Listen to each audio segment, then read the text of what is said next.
Roll it.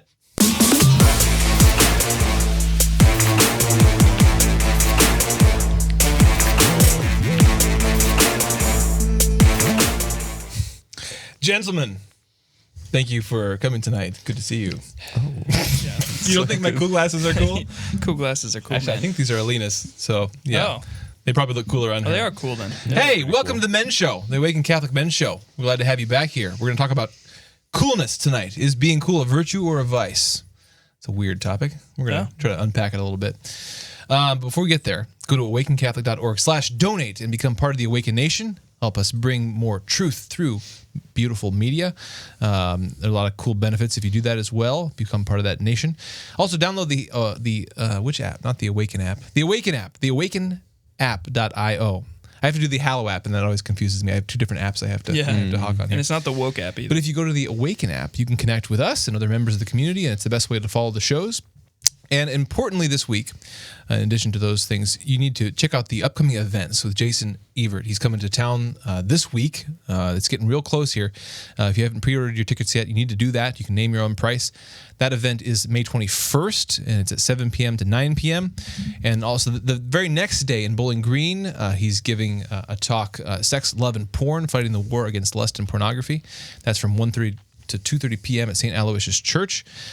Two awesome events up here in Northwestern Ohio. And again, pre-order your tickets to name your price today, or $10 at the door. Those are going to be great events. Jason For Everett's sure. Pretty, A pretty lot of cool things going on. He's a cool guy. He's a guy. I said that. I wasn't even thinking about it. I just said he's a cool guy. It's just part of our vocabulary, right? Our culture's But vocabulary. is he?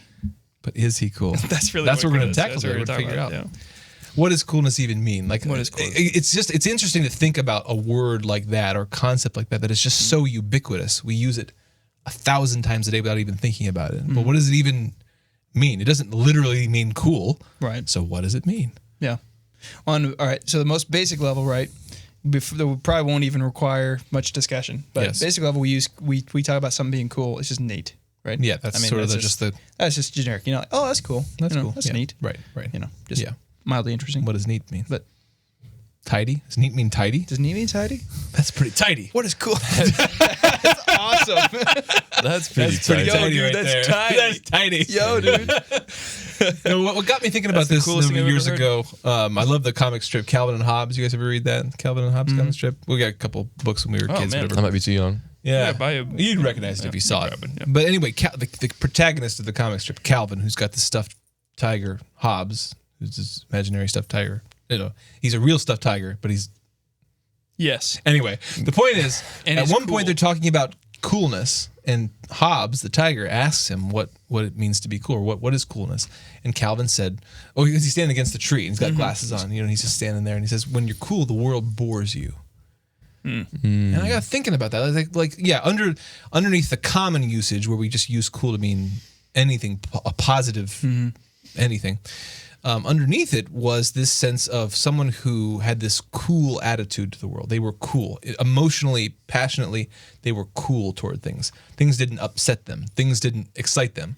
You know, so you think about the Fonzie from Happy Days. You know, think about Han Solo. yeah. Like their stuff happens and they play it cool. The Fonz. You know, they're not unsettled by things, either in a positive or a negative way. That was kind of this root of this concept. And even there, so that's an interesting notion here that we would raise up this sort of image of being cool to the world. You know? So I mean, you present that one idea, right? Yeah. I mean, that's sort of the ethos within we're working. You know, the kind of the world within we're working is that there is something kind of related to the temperature aspect, you know, of it. But there are delineations to be made about how we are using that word, and what it is exactly that we're referring to, and what kinds of people that we call cool, and therefore whether it's kind of a good term or a bad term, I guess. Right, you know? right. Yeah. So I mean, like that. We see those kind of characters that we noted there. Like, so is there something virtuous? Is there something good about being sort of unaffected, cool to the world?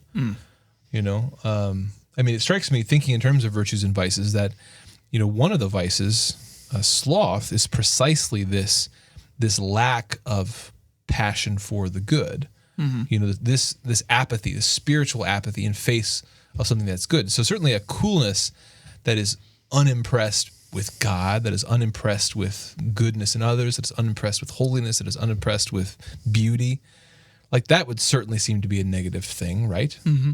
Coolness in that kind of a situation. Well, why would one be? Why would one be bored? You know, as you talk about, Calvin says, being bored with everything. Yeah. Why would one be bored with everything, if not looking at it from a point of superiority and kind of looking down on everything? Right. You know, saying it's not worthy of my notice or my caring. Yeah. Right. I mean, that's essentially what it comes down to. Right. I mean, that's why everything would be boring. Yeah, that looking up versus looking down. Like the humble person always looks up to God, looks up to other people, sees the good in them, sees what's impressive in them, sees what's good in themselves too. The humble person's all about reality, but they're able to look up, whereas the person who is completely lacking in humility can only look down. Mm-hmm. And that seems to be, at least with some manifestations of this coolness, that seems to be one of the things going on. Yeah, I think the first thing that comes to my mind is the term cool, whether you think you yourself is cool, yes, or thinking other people are cool, because I feel like when you have this, like we were talking about, this kind of carefree, like nothing else in the world is enlightening, I feel like if you look at the font, I feel like a lot of people thought he was cool, but he also thought he was knew cool. it. Yeah, and he knew it too. There was no thinking about it. Yeah. And I think intentional choice. Yeah, and I think there's a difference between you seeing yourself as cool rather than being humble about it, or seeing other people like, wow, he's doing something good and he's cool, because I think of the people that either I looked up to or I think is kind of cool, I'm like, the things that he's doing in his life are cool. He might not think he's cool, but to me, that means something. Yeah. But when we use it that way, though, it's like there's good. We say it's neat, it's positive. And they're saying that in a sense. We're not saying compared to like other people some people may look at a person, in the life who just, there's like, oh, there's this, this really crazy thing happened like in school the other day, and they're just like, whatever, and they're just, and you're like, God, some people may be like, wow, he's so cool about things, and it's like, well, I don't know, what's interesting too, I think talking about it in the context here of the men's show, is that it would seem like there's even a deeper root, that maybe that kind of coolness, that apathy toward the world, is maybe itself sort of a falling down of something more primordial that actually is maybe not exclusive to men, but maybe natural to men. I mean, I think it would seem that it's a what's called a perfection of masculinity. When a man is being who he's supposed to be, well, what is he? Well, one of the things that he's someone who can be cool under pressure. It's a dangerous situation. Well, he can take charge, he can keep people calm, and he can get the job done. That would be an example of coolness in like the exact right context. Right. You think of a warrior going into battle, these World War II vets going into battle, cool as a cucumber, because they know why they're there and they have experience and they're determined to get the job done. Like that, it seems like that there are instances that maybe this is a pale imitation of that are virtuous examples. Well, this gets back to something that we love to talk about, which is the cardinal virtues, right? Oh yeah. So coolness, on cardinal virtues are tight. Sorry, tight. Yes. Are tight. Gotta bring, cardinal virtues are tight. Tighty. We got to bring all the buzzwords in. Yeah. Oh man. So what is commonly maybe a negatively asserted as cool these days in that apathetic way. Yeah. Really, like if you step back, what is that perfection of masculinity? Perhaps that it has degraded from. Mm-hmm. And one would say, I would say that probably the best thing that we could say about it is that one's intellect is always the master of one's emotions. Right. That's ultimately what the virtues are. Yeah, coming down to, and right? Prudence that in particular. One's faculties are rightly ordered in oneself. Right. And so now that has degraded into the one basically doesn't have emotions towards things, or doesn't have kind of an experience of caring towards anything, or is not affected by anything. And that just basically makes one tries to make of oneself a tower, to the world. Sort of like a stoic, kind of like a stoic, like a modern stuck up little stoic person. Yeah. I don't know. Not tidy at all, man. Not tidy. Not tidy. In the least.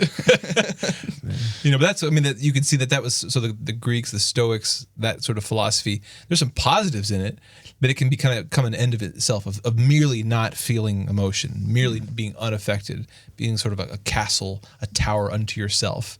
And, again, that exhibits some discipline in the sense of your faculties over your emotions, but it sort of gets wrapped up in itself too. And so it's not opening itself up in humility to some greater calling. It's not ordering those emotions towards something good. It's just clamping them down and seeing that as a point of pride. Yeah. Who are the cool kids on campus? What are cool kids on campus like these days, man? Well, Give us the cool minority report right here. I don't know. Well, I think it's hard to say, because if you pull somebody off the college campus, Well, that's what I meant. It's just like you pull your average person. Yeah. Yeah. The guy that just kind of is carefree, about college, parties a lot, does cool fun things within the college atmosphere, kind of holds his own, kind of is a little bit like maybe stuck up, cocky in a sense. All these things. I feel like if you just pull some random person off the street and like, wow, he's cool, like has a posse, runs around like he owns the place. Oh, okay. But I guess looking at it, if you ask me, I mean, Right. well, yeah. Yeah. Right. Well, there's where the difference is. Yeah, no, exactly. Well, it's interesting to take though, like a kind of a caricature like that person, and to say like, okay, well, what are they looking at in that person that may have become degraded, but what is it perhaps that they're craving in that person that maybe in its perfection is actually a good thing? Yeah. I think the biggest thing is just seeing somebody maybe hold power. Okay.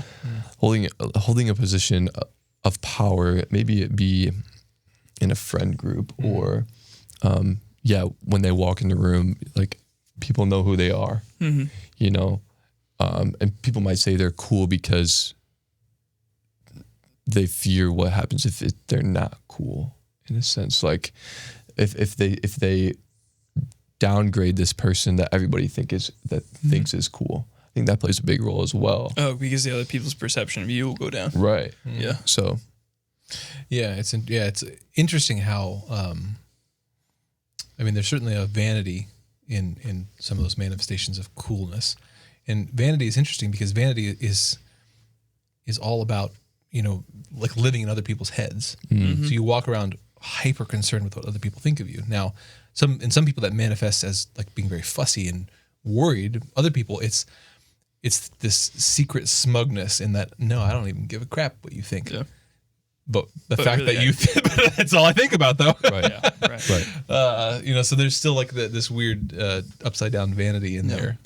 And if we were to take sort of how we perceive or how you see those people portrayed in movies and stuff, there's a truth in the fact that in a lot of movies where the really cool kid who's the bad guy or whatever, when the one thing happens to them that kind of breaks their facade for a second, maybe somebody, like something happens embarrassing and somebody laughs at them or something, it's like all of that image that's been carefully built up comes crumbling down. Yeah. And all of a sudden everyone can see how much they care about everybody else is thinking about them. Right. Right. But what is it we crave? When we look at that, why do we kind of admire somebody like that? And it's because of that, the thing that it's degraded down from is the person who is able to, whose identity is solid enough in themselves, who understand themselves and their identity and their value above and beyond what other people think about them. Right. But that's the type of thing that you can't just, you can't cultivate a facade of. It's something that, we know ultimately comes from finding knowing your identity lives in Christ and your value lives in Christ. So try this on for size. So it's almost like this grasping at coolness is grasping at one of the effects of holiness, of virtue, without pursuing the virtue. So we think about our boy here, John Paul II. Our boy.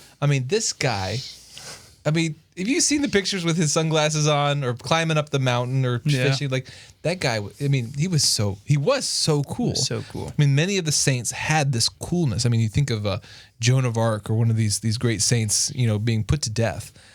and just staring down their captors, like they're praying the rosary. The old saints, being put on a roaster. St. Lawrence, Hey, turn me over. Hey, turn me over. I'm done on this side. I mean, oh man. So there's obviously we're adding sort of a cockiness to it that probably wasn't there, but the point is there was an authentic coolness, a being unconcerned about bodily damage, a not caring what the world thinks because I know what Christ thinks of me. Ultimately, that comes as a result of a person who's pursued a virtuous life. But we want the effect without the cause. Right. We want the appearance of virtue, the effects of virtue on other people without being virtuous.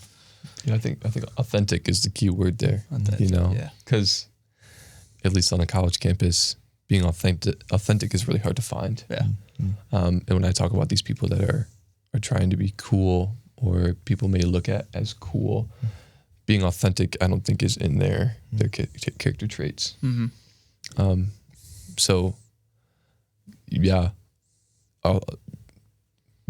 cool, I think the right kind of cool starts with being authentic. Yeah, I agree. Being authentically who you are and being okay with that, whether that's perceived as cool or not. Right. Yeah. It's like I talked about in a past episode, and I talk about all the time. But that quote from C.S. Lewis is that about happiness being a thing that cannot be achieved by being directly sought. It has to be put as almost a secondary. It has to be put as a secondary thing in our life, and then we will find it if it's put secondary to the service of God for the service of God's sake. Right. But it's kind of like that when it comes to coolness, where it's like as soon as you make that a concern about whether you are cool in other people's eyes, then you lose the ability to achieve the actual one thing. You lose the state of mind and the state of being that you need to actually try to achieve the thing that actually would make you really truly cool. Right. And if we broaden it from this kind of specific notion of coolness that we've been exploring, and just think of like any of the traits, the ways that somebody we admire affect the people around them. Yeah. Again, as you're saying, if we're desiring and pursuing the effect directly, well, you're not gonna get it, or you're gonna end up with this really inauthentic husk, Yeah. But if you wanna, but you imitate them in their virtue, and you let God take care of the effects of how that impacts people around. You don't even think about that. It's not really your business. You pursue the good life, the virtuous life. You imitate Christ, and you don't live in other people's heads. Yep. A priest said something the other day that at first threw me for a loop. He said, "If you attend Mass with the goal of becoming a saint, you will never become a saint." And I was like, hey, everybody, wait, hold on. Where are you going with this? Yeah, but what I came to understand is what he was saying is that if you attend Mass, which is ultimately the primary purpose, is the worship of God, right? If you attend that with the idea of making of yourself something, then you will never achieve it. Right. If you take that relationship with God and you make it first and foremost about gaining something for yourself, before it's just about the worship of God because He deserves it, you will not be able to achieve the thing. You cannot desire the effect. You cannot do the thing desiring only the effect without the primary thing remaining primary. Yeah. So which makes sense in other relationships, human relationships. Absolutely. I'm gonna bring flowers to my wife in order to become the husband of the year. Well, I mean, too late. I've already ruined it. No, you have to do the thing for its own sake. You have to love the person for their own sake, and not for some effect that you're hoping, especially not some effect in yourself. Absolutely. That is the effect of doing the good thing. And so too with God, we go to worship God because it's right, because it's good, because we owe Him that, because that's the great act of love and responds to His loving us into existence. And the result of that is that He makes us into who He destined us to be. But we can't put the cart before the horse, So what does it mean to be cool in the truest and best sense? It's from Matthew. Do not worry about what you'll be clothed with tomorrow. Look at the lilies of the field. They neither sow nor spin or other things that Jesus says that I can't remember. but Solomon in all his glory was not arrayed as such as these. Not arrayed as one of these. Not arrayed as one of these. I mean, just the whole thing is all about, just don't worry. Yeah. I mean, don't worry about the things of the world. If you pursue God first and foremost, then all that stuff will be taken care of.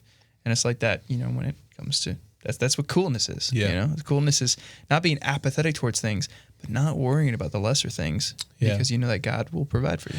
When we're talking about worry there, we're thinking in sort of typical worldly terms about like being anxious or being busy. Yes. Right. But if we think about it in more precisely as like fear, coolness in the face of danger, then that shows us too. It's not just about not being afraid of things. It's about our fear of God casting out fear of everything else.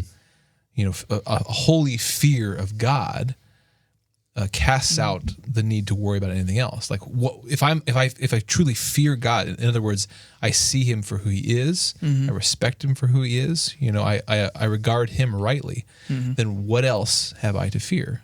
Nothing can take me out of His hands. Nothing else could be more important than the relationship with God. And so that holy fear, there is one being in the whole universe I must start by not being cool about. I must have a holy fear of God. And then that will rightly condition my relationship with everything else. Man, I remember going through college at Franciscan, and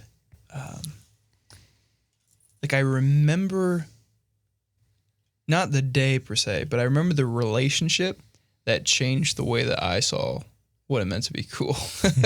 I remember the guy, and I almost remember one of the conversations that I had that changed it for me. And it wasn't like, it was an incremental thing in the sense that I was like very much trying to pursue God at the time. I saw Him as like the most important thing in my life and everything, but it was still like I sort of had a sense for like these really holy guys that I knew were cool. But I remember this conversation I had with him when he was talking about how he was in this like grocery store, and it was like an album shop or something like that, and he happened to overhear these two girls talking about like the different guys in their life and how they're like, oh, this one dude did this and everything, and they're just talking about just this very stuff and the very kind of plain worldly stuff with these relationships with these guys in their life, and he just kind of felt this call of the Holy Spirit to like say something to him. And so, like, he's just like, I have no idea what, I don't know how this is going to go down or whatever. So he just kind of went over and he started talking to him. And he just said, like, he just started talking to him about basically, like, ladies, like, God has so much more, like, that He wants to give you than this. And it ended up turning really great. And they just kind of sat down and just conversed forever. But I was just thinking about, man, I was like, he was telling me about this, I was just like, and he just said it without any sort of self-aggrandizement at all. Just really classic coolness.